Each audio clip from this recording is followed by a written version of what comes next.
গহীন বনে আমরা হারিয়ে গেছি আজ। খুব ভয়ঙ্কর পরিবেশ। এই জায়গা প্রায় আরো 40 থেকে 50-60 বছর আগে সম্ভবত সরকারি পানির লাইন ছিল, সাপ্লাই ঝর্ণায় থেকে পানি নিত।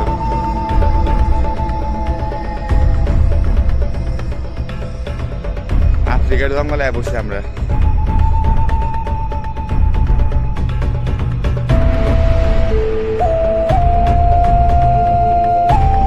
বাঘ ঠাক ফাল ফুল দা প্রায় করে না জানি আলামিনের কথা হই না, যদি আছে ওদের বিপদ হয়, খবর আছে।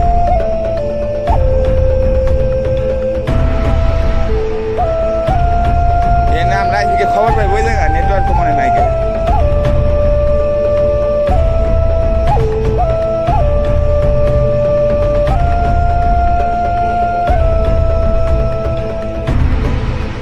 লাখ লাখ টাকা লোহার পাইপ পড়ে রয়েছে।